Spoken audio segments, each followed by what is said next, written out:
Canada's Metis are the only mixed-blood people in the world, recognized by every level of government as being a nation. We Metis have our own language, flags, songs, and stories. We have exciting traditions and a proud history. Unfortunately, we've grown up in the aftermath of the resistance of 1885, an event often referred to in history books as the Northwest Rebellion. This was a sad period in Canadian history when Métis people, much like our First Nations cousins, were manipulated, deceived, and robbed of our land, pride, and culture. Many of our grandparents were humiliated into denying their native ties in favor of their more acceptable European bloodlines. They did whatever they had to appear white. My grandfather, born and raised Narcisse Baudouin, died Nelson Baudouin. Today, many Métis are searching for the names of their grandmothers and grandfathers. Because European explorers and adventurers were usually men who took native or country wives, we often speak of our grandmothers as being native and our grandfathers as being European. I am one whose grandmothers were Anishinaabe, Chippewa, Menominee, and Innu. I am one of many stepping forward to say that I'm proud to be of mixed blood, that I'm proud to be Métis. This is for those who live my story. And this is for all of our grandmothers, our Kokums.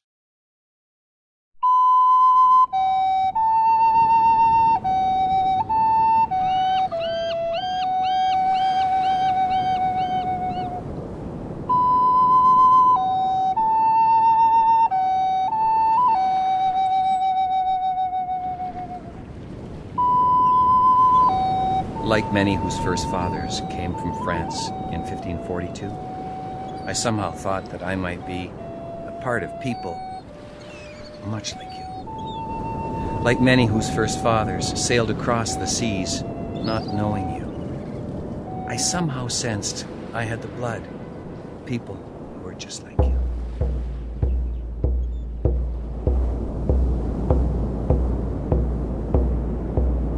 But years and miles have washed away all signs that should have led to you. Years and miles have hidden all the clues that would have told of you. Years and miles of people who are not like me and not like you. People in my life who knew, who should have told the truth of you. The secret of your name is out. I finally know my heritage. It took me almost 50 years to come to learn of you. The secret's finding out of you, my grandma. No, my Nokum. It's taken all these years for me to come to learn the truth. I don't know where to start. I can only say, I'm sorry. That no one ever spoke of you. That I was never told of you. I don't know how to tell you. I can only say, I'm sorry. That no one ever told me that you were Anishinaabe.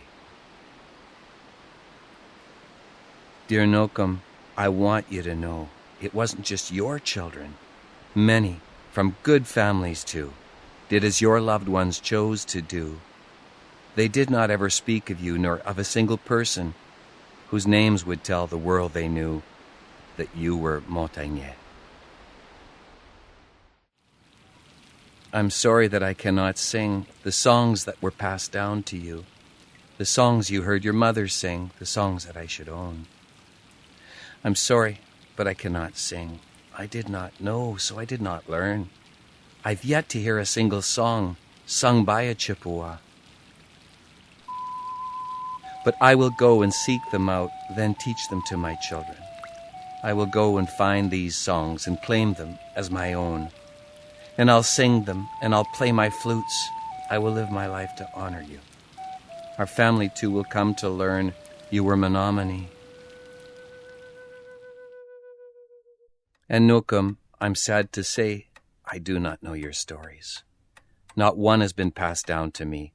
Not one was ever told to me.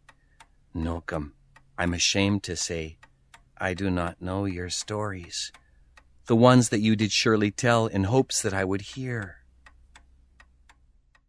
But I will go and seek them out and claim them as my very own. I will find and share them so that others come to learn about the history of our family, of our mothers and our fathers, of the people I know nothing of, about the Algonquin. Dear reader, I must now admit that I hear her in my dream time. My Nookum tells me stories about things I haven't lived. And when I wake, I write them down. With her caring and passion, I scribe each word and sentence, doing my best to honor her. As I tell you this through an open heart, I'm admitting to the source of my visions, of my stories, every one inspired by her. I cannot help but wonder, did you know that it would come to this? I cannot help but wonder, did they make you feel ashamed? Or did they bless a union of our country's first two nations? Did you live your life with pride of having been Innu? My quest has now begun, thank God. I still have enough time to learn the customs and traditions that you'd want for me to know, that through song and dance and stories I might come to know that which is mine. Through memories you have taught me that I too am a Ojibwe. The secret of your name is out. I finally know my heritage. It has taken almost 50 years to come to learn of you.